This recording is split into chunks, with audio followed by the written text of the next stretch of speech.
루오네 지역에 나면서 걷지 못했던 한 젊은이가 사도 바울의 말씀에 경청 주목했습니다.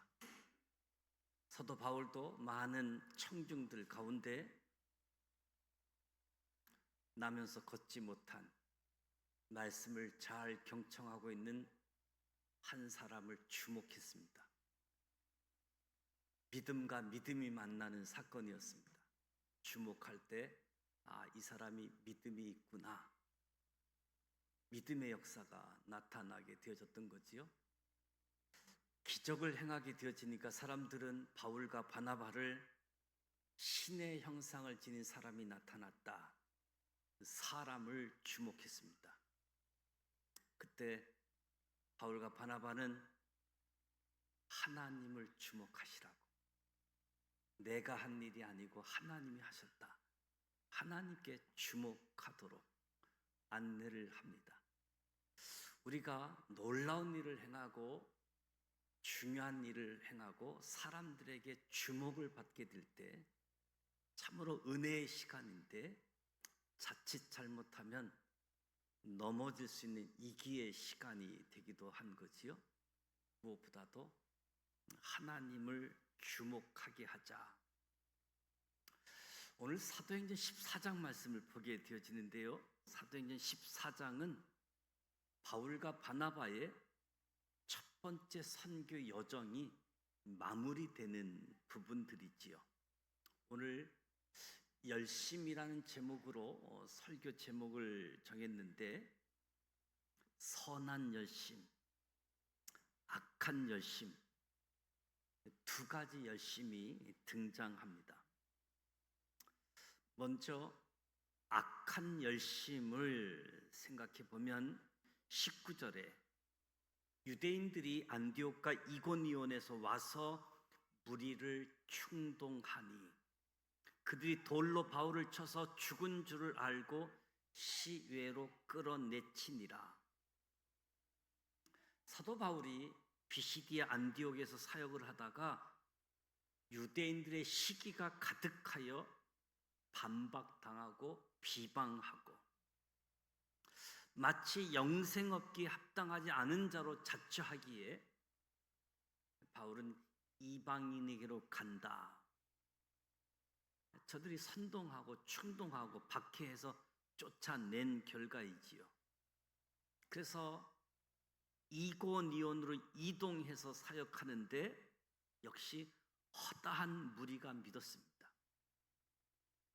그런데 유대인들이 선동하고 악감을 품게 하거늘 사도를 모욕하고 돌로 치려고 달려드니 그것을 알고 피해서 루가오니아의 두 성인 루스드라와 더베로 이동하게 되어지죠. 루스드라와 더베에서 복음 전도 사역을 하는데 유대인들이 안디옥으로부터 이고니온으로부터 쫓아온 겁니다. 루스드라와 더베라고 하는 지역까지. 비시디아 안디옥에서 이고니온까지는 거리가 한 150km, 이고니온에서는 루스드라까지 65km 정도 되어집니다. 서울 대전 거리라고 할 수 있겠지요. 2시간 정도 거리인데 그 당시에는 차가 없었으니까 굉장히 먼 거리이지요. 그 먼 거리를 마다하지 않고 사도 바울을 쫓아온 겁니다. 무리를 충동하고 돌로 치고 사도 바울을 죽이려고 쫓아온 거지요. 대단한 열심입니다. 자기 생업이 있잖아요. 자기 생업도 팽개치고 그 먼 거리를 시간을 투자하고 물질, 에너지를 들어서 사울을 쫓아왔습니다. 와서 뭐 하느냐? 그 먼 거리를 쫓아와서 뭐 하느냐? 사람을 돌로 치는 겁니다. 누군가 죽이기 위해서 돌을 든다는 것 쉬운 일이 아니잖아요. 그것도 그 사람을 죽이려고까지 돌을 던진다? 결코 쉽지가 않습니다. 그런데 유대인들이 그 먼 거리를 쫓아왔고 돌을 던질 뿐만 아니라 죽이려고까지 돌을 던졌다. 어마어마한 열심이고 어마어마한 열정이지요. 근데 슬픈 것은 이것은 악한 열심, 악한 열정이라는 거지요. 더 슬픈 것은 유대인들이잖아요. 자기 형제. 바울이 거의 죽은 줄 알고 돌로 치고 나서 돌아갑니다. 이들이 돌아가서 뭐 했겠습니까? 돌아가서 해당에 가가지고 안식일에 예배를 드리고 있었겠지요. 선동하고 충동하고 사람을 죽이려고 돌로 치기까지, 그리고 안식일에 해당해서 예배 드리고 있는 모습. 그 성경을 보면 하나님께서 내가 너희 절기를 미워한다고, 너희 성회를 기뻐하지 않는다고, 너희가 악을 행하는 걸 내가 견딜 수 없다고 말씀하시는 모습이 바로 오늘과 같은 모습인 거지요. 근데 오늘 본문을 보면 악한 열심만 있지 않고 선한 열심도 있습니다. 20절 제자들이 둘러섰을 때 죽은 줄 알았던 바울이 일어났습니다. 성 밖으로 쫓겨나 버림당했는데 바울이 일어나서 그 성으로 들어갑니다. 죽은 줄 알았는데 일어난 것도 놀라운 일인데 그 성에 들어간 것도 놀랍고,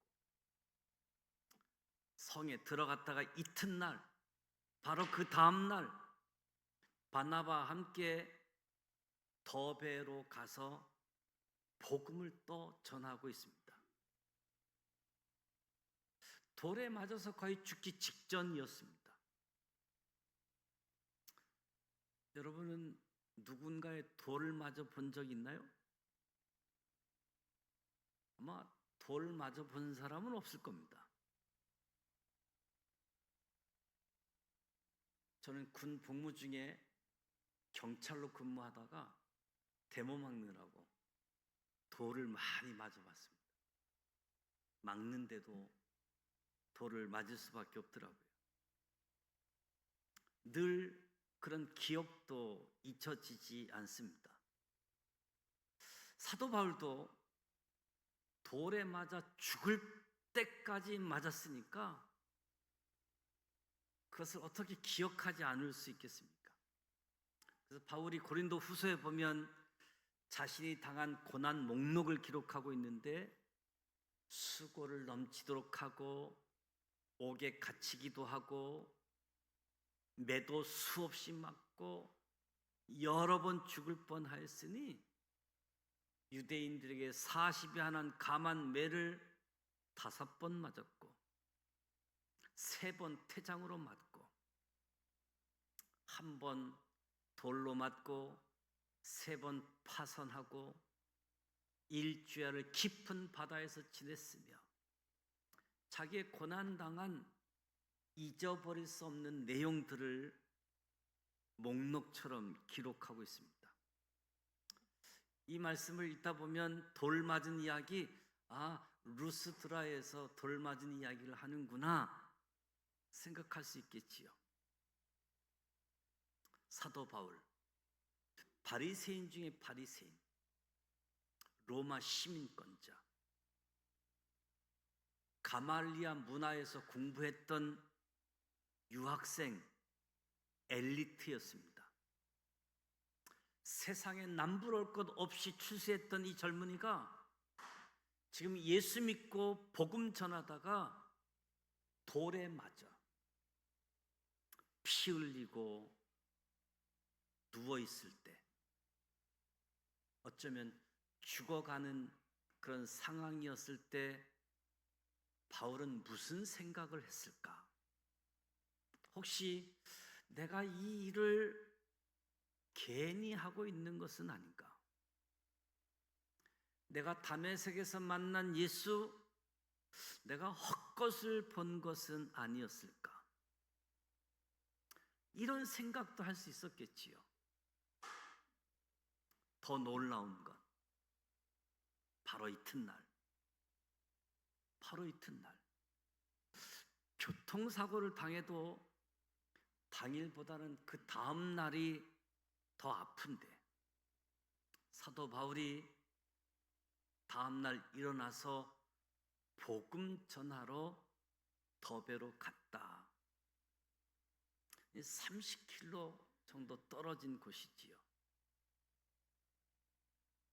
이 정도이면 바울도 어마어마한 열심, 어마어마한 열정, 엄청난 선한 열정의 소유자죠. 저와 여러분은 돌에 직접 맞지 않아도 사람들이 던진 돌멩이의 상처를 받아서 낙심이 돼가지고 교회 나오는 것, 신앙생활 하는 것 그만하고 싶을 때가 있는데, 신앙생활 하면서 주의 일을 한다고 교회 봉사하다 보면 비판하는 말, 정죄하는 말들이 막 돌들처럼 계속 날라오잖아요. 그래서 낙심하고 아플 수밖에 없는 상황도 맞이하게 되어지지요. 사도 바울도 얼마나 아팠겠습니까?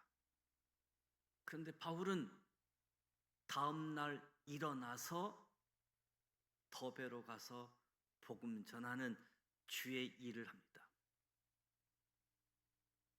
복음을 전하여 제자로 삼고 갈라디아 지역의 1차 선교지 사역을 마치고 돌아가게 되어지는데, 더베에서 다시 루스드라, 이고니온, 안디옥으로 돌아가게 되어집니다. 사진 한 장, 지도 한 장 한번 띄워봐 주실래요? 사도 바울이 1차 전도 여행한 지도이지요. 시리아 안디옥에서 섬으로 갔다가 배를 타고 시리아 안디옥, 루스드라, 이고니온, 루스드라, 더베에서 바로 옆으로 가면 출발했던 안디옥이잖아요. 더베에서 안디옥으로 바로 갈 수 있는데 바로 안디옥으로 가지 않고 다시 왔던 지역 루스드라, 이고니온, 안디옥으로 돌아갑니다. 자기를 죽이려고 했던 지역에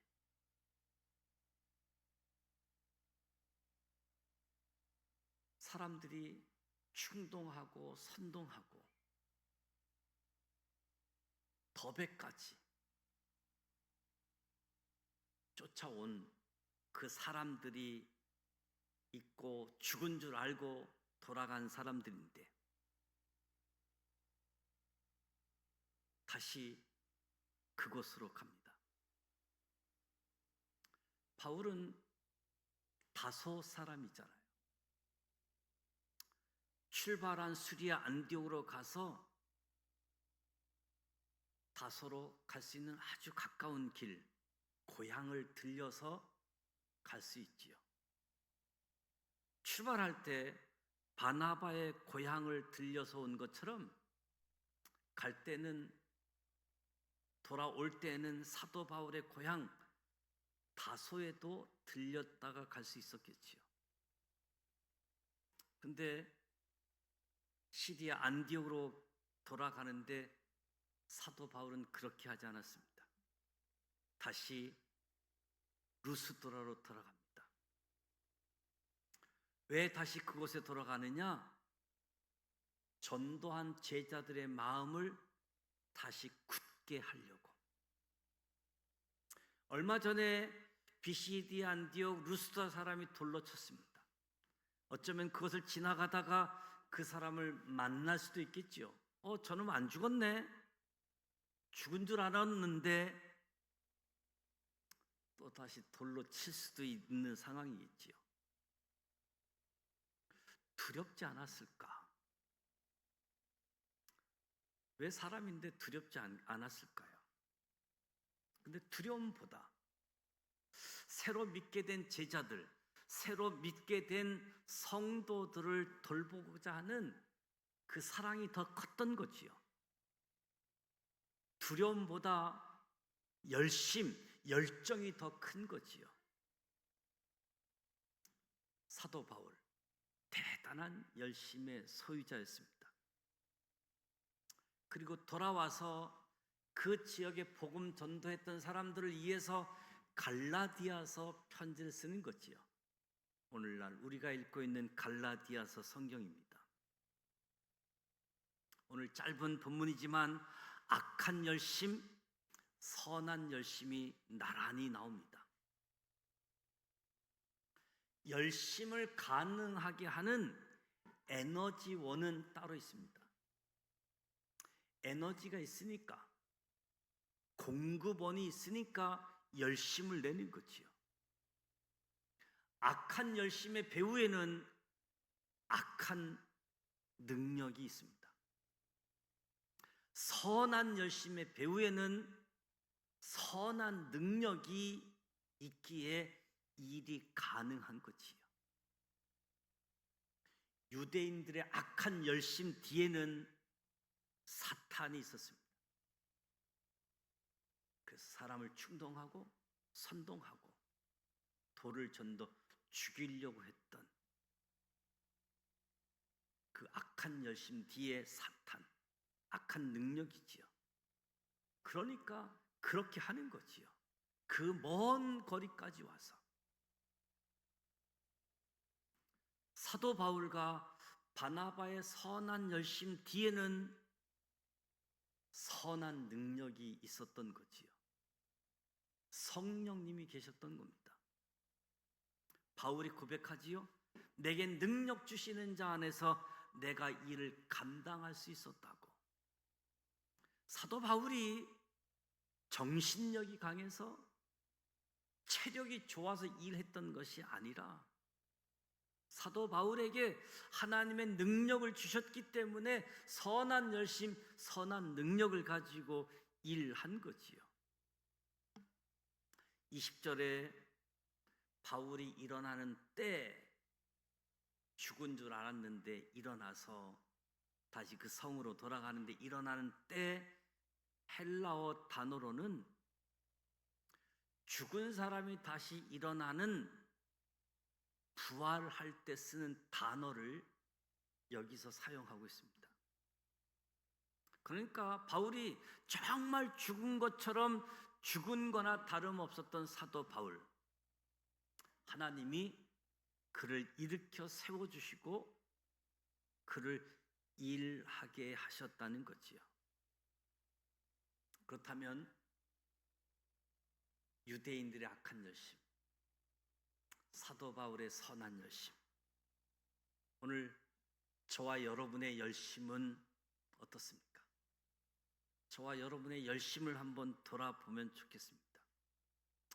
아마 여기 계신 분들 중에는 악한 열심으로 세상을 살지는 않지요. 제 말이 맞지요? 누구를 죽이려는 악한 열심을 가지고 세상을 살지는 않습니다. 그러나 그렇다고 저와 여러분이 주를 위한 사도 바울처럼 주를 위한 열심으로 살고 있는가? 대부분이 열심히 살기는 살아가는데 우리의 열심은 무엇을 위한 열심인가 생각해 보면 나를 위한 열심이 아닌가? 나 자신을 위한 열심. 오늘 아침에도 일찍 일어났잖아요. 연휴가 끝나고 오늘도 아침 일찍 일어나서 일했습니다. 공부도 하고. 왜 공부하고, 왜 운동하고, 왜 자기 개발을 하는가? 왜 그렇게 독하게 열심히 사는가? 궁극적으로 무엇을 위해서냐면 자기 자신을 위한 열심. 하나님이 예수 믿는 사람들에게, 그리스도인들에게 기대하는 것은 자신을 위한 열심이 아니라 오히려 나만을 위한 삶은 악하다라고 이야기하지요. 자기를 위한 열심은 악하다. 디도서 2장 14절에 그가 우리를 대신하여 자신을 주심은 우리로 선한 일을 열심히 하는 자기 백성이 되게 하려 하십니다. 하나님이 저와 여러분을 구원하신 그 이유는 나만을 위한 열심, 자기 자신만을 위한 열심 있는 삶이 아니라 주를 위한 선한 열심을 살기를 원하신다.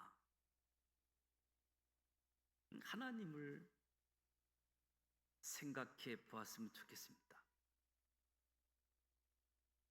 그런데 이 선한 열심은 능력 없이는 가능하지가 않습니다. 저와 여러분에게 선한 열심을 하고 싶은 마음은 있잖아요. 아침에 일찍 일어나서 하나님께 나와 기도로 하루를 시작하는 그 마음이 우리에게 있잖아요. 왜? 그 마음도 없습니까? 그 마음은 우리에게 있잖아요. 그런데 마음은 원이로되 육신이 약하다. 나에게 선한 열심은 있는데 이 열심을 가능케 하는 능력이 없는 거지요. 저와 여러분이 같은 교회를 오랫동안 한 교회에서 신앙생활을 하다 보면 마음에 안 들고 마음이 닫혀지고 용서하지 못하는 사람들이 있어요, 없어요? 있잖아요. 용서해야 된다는 것도 알아요. 근데 왜 못하냐? 그럴 능력이 없는 거예요. 선한 능력이 없는 거예요. 정말 내 남편, 내 아내도 사랑하고 정말 남편, 아내를 세워주고 싶은데 그런 마음은 있는데 그럴 능력이 없다는 거지요. 그렇다면 우리가 구해야 될 것은 선한 열심이 전에 선한 능력을 구해야지 되겠다. 선한 능력을 구하자.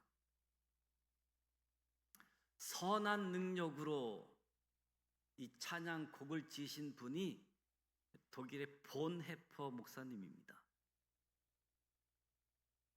미국에서 교수로 자리를 보장받았는데 당시 조국 독일이 나치 치하, 히틀러 치하에 있을 때 그냥 그대로 두고 볼 수가 없어서 안정된 삶을 버리고 조국으로 돌아가 히틀러에 대항하는 삶을 살다가 죽게 되어지지요. 이 선한 열심이 어떻게 가능할까? 선한 능력이 있었기 때문에 가능한 삶이었던 거지요. 선한 능력이 있을 때 저와 여러분에게도 주를 위한 선한 열심도 가능할 줄 믿습니다. 오늘 예배를 통해서 저와 여러분이 선한 능력을 구하시기를 축복합니다. 사도 바울이 제자들에게 뭐라고 말하는지 22절 말씀에 보면 마음을 굳게 하여 믿음에 머물러 있으라 권하고, 또 우리가 하나님의 나라에 들어가려면 많은 한난을 겪어야 할 것이라고 말합니다. 지금 사도 바울이 말하는 제자들은 초신자들이잖아요. 복음 듣고 예수 받아들인 지 얼마 안 되는 사람들이지요. 오늘날 초신자 새 가족에게는 전혀 얘기하지 않는 이야기. 보통 처음에 예수 믿는 초신자들에게는 예수 믿으면 복 받습니다, 이 말 틀린 말은 아니지만, 그러나 복 받습니다 라고 할 때 그 복이 사람들이 기대하는 복은 아니잖아요. 바울은 복음을 전한 다음에 그 대상이 초신자일지라도 진실을 알려주고 있습니다. 우리에게 영원한 복도 있지만 환난이 기다리고 있다는 것을, 여러분 예수 믿고 그리스도인이 되면 환난이 기다리고 있습니다. 그래서 예수님은 세상에서 너희가 환난을 당하나 담대하라, 내가 세상을 이기었노라. 예수 믿는 자에게는 반드시 고난이 있어야 합니다. 사도 바울도 빌립보서 1장에 너희에게 은혜를 주신 것은 그를 위하여 고난을 받게 하려 하심이라. 충격적인 말씀이지요. 디모데후서 3장에 무릇 그리스도 예수 안에서 경건하게 살고자 하는 자는 핍박을 받는다. 그러니까 이 땅에서 예수를 제대로 믿는다라고 한다면 환난, 핍박은 당연하다는 거지요. 고난은 피할 수가 없다는 겁니다. 그럼 궁금하잖아요. 왜 예수 믿는 사람에게, 왜 예수 믿는 우리에게 이 환난을 겪게 하시는 걸까? 고난을 당하게 하시는 것일까? 많은 환난을 겪어야 할 것이다. 여기 사용되는 헬라어 단어를 보면 알곡에서 쭉정이를 분리시키는 것, 많은 환난을 겪어야 할 것이다. 이 환난이 알곡에서 쭉정이를 분리시키는 거라고 이야기합니다. 하나님 왜 우리에게 환난을 주시는지 이해할 수 있지요? 이 환난을 통과해야만 나를 둘러싸고 있는 거짓된 모습, 헛된 교만, 자랑들, 이런 불순물들이 벗겨질 수 있다라고 이야기하는 겁니다. 환난을 겪어야 할 것이다. 신앙의 비밀, 알곡에서 축정이를 분리시키는 것. 그러니까 고난을 통과하게 되어질 때 가라지는 날아가게 되어집니다. 알곡은 남고 속사람은 단단해지고. 욥이 고백하지요. 나의 가는 길을 오직 그가 아시나니 그가 나를 단련하신 뒤에는 내가 정금같이 나오리라. 로마서 5장에는 이뿐 아니라 우리가 환난 중에도 즐거워하나니 환난은 인내를, 인내는 연단을, 연단은 소망을 이룬 줄 알미라. 근데 이 영광의 소망이 무엇이냐?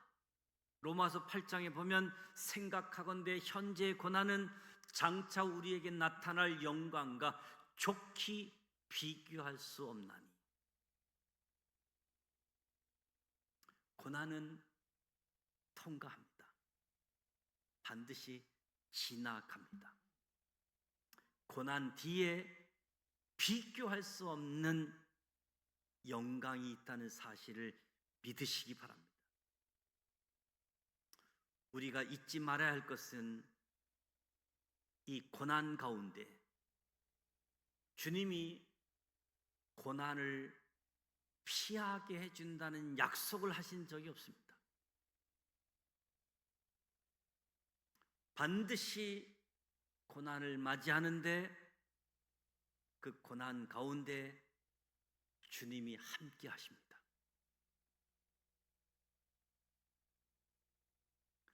그러나 이 모든 일에 우리를 사랑하시는 이로 말미암아, 내게 능력 주시는 이로 말미암아 우리가 넉넉히 이기게 될 줄로 믿습니다. 바울은 갓 복음을 전하고 그 복음을 받아들인 초신자에게 신앙생활에 고난이 있다라고 하는 진실을 알려주고 있습니다. 23절에 각 교회에서 장로들을 택하여 금식 기도하며 그들이 믿는 주께 그들을 맡깁니다. 사도 바울이 돌아가서 리더를 세웁니다. 장로님들을 세웁니다.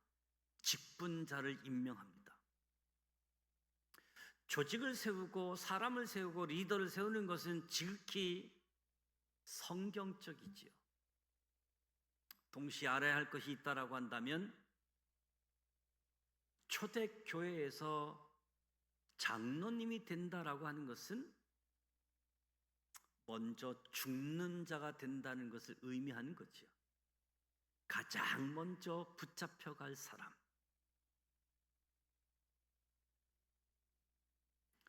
교회를 위해서 리더를 세웠습니다.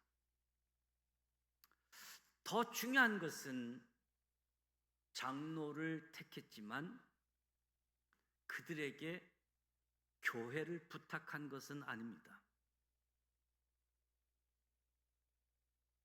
기도하며 그들이 믿는 주께 그들을 맡겼습니다. 주님께 맡겼다는 거지요. 사람을 세우지만 그 사람에게 교회의 운명을 맡기겠다는 것이 아닙니다.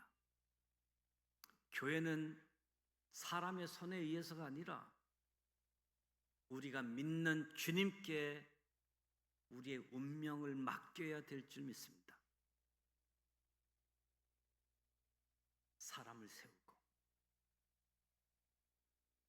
하나님을 주목하고 하나님께 맡기는 삶. 26절에 보면 안디옥 교회에 돌아갑니다. 전에 하나님의 은혜에 부탁하던 곳, 그 안디옥 교회로 돌아갔습니다. 돌아가 보았더니 교회가 든든히 서 있었습니다. 담임 목사인 바나바 동역자인 바울, 바나바와 바울이 떠난 교회였지만 교회가 든든히 서 있었습니다. 교회가 사람의 손에 부탁하면 무너지지만 하나님의 은혜에 부탁하게 되어지면 든든히 서게 될 줄 믿습니다. 교회만이 아니지요. 우리의 일터, 우리의 직장도 마찬가지입니다. 내 사업장, 사람에게 맡길 것이 아니라 하나님의 은혜로 부탁하는 거지요. 내 인생도, 나의 자녀들도 사람의 손이 아니라 하나님의 손에 붙들리게 되어질 때 완전하게, 든든하게 서게 될 줄로 믿습니다. 우리 자녀들의 인생을 주님께 맡길 수 있어야 됩니다. 어제 어린이날을 맞이하고 어린이들이 자기 생일이라고 자기들한테 잘해달라고 잘해줘봤자 얼마나 잘해줄 수 있겠습니까? 언제까지 아이들의 삶을 돌볼 수 있겠습니까? 우리 아이들, 우리 자녀들을 주님의 손에 자녀들의 인생을 맡기시기 바랍니다. 주님의 손에 맡길 때 하나님께서 우리 자녀의 인생을 책임져 주실 줄 믿습니다. 우리가 하는 사업장도 우리가 아무리 열심히 해도 주님이 도와주셔야 됩니다. 여러분의 사업장, 여러분의 일터 주님의 손에 맡기시기 바랍니다. 우리의 인생도 주님의 손에 맡기시기 바랍니다. 마지막으로 27절에 보면 사도 바울의 선교 보고가 있습니다. 27절, 그들이 이르러 교회를 모아 하나님이 함께 행하신 모든 일과 이방인들에게 믿음의 문을 여신 것을 보고하고 있습니다.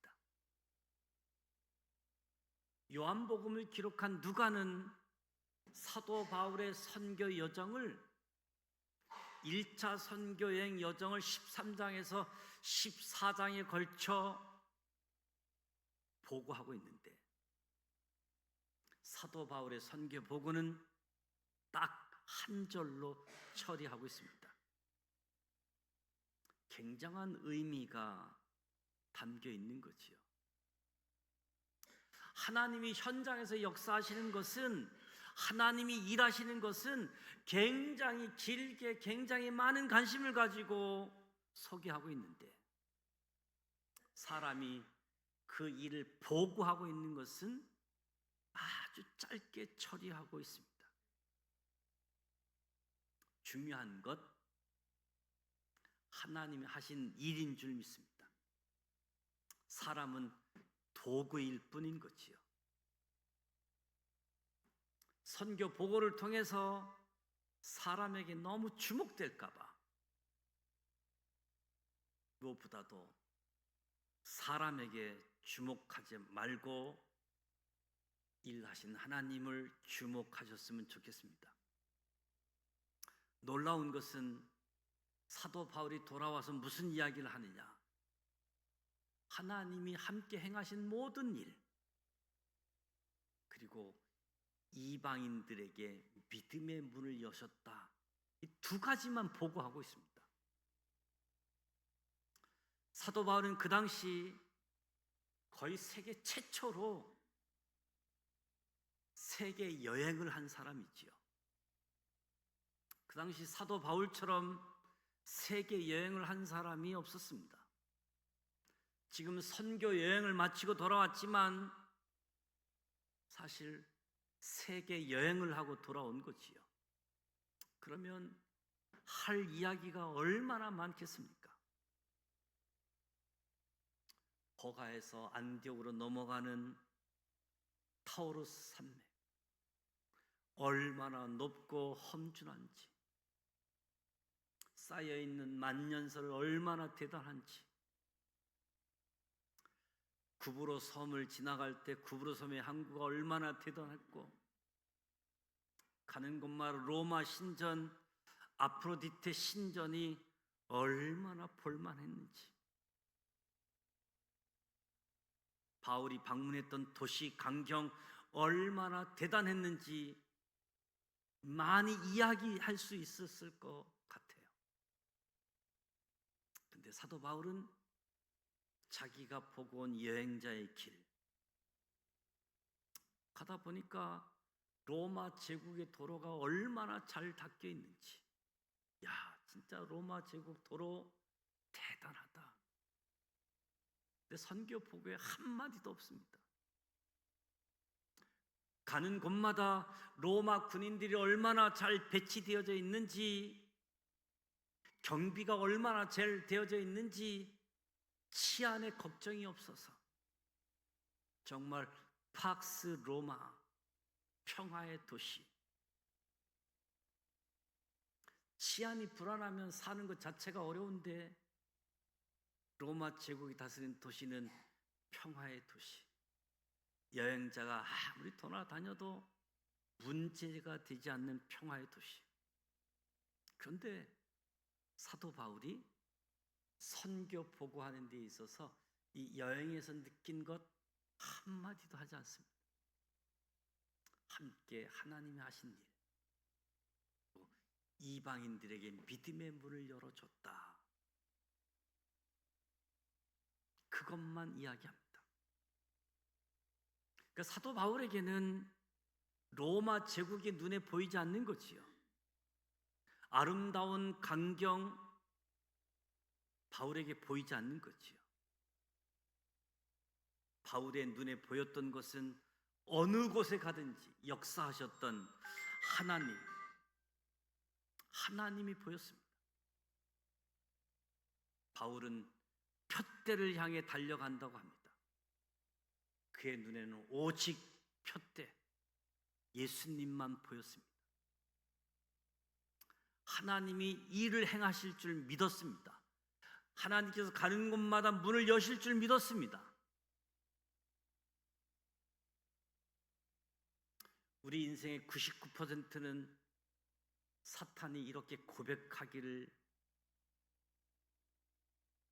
사탄이 이야기하죠. 내가 일을 했다.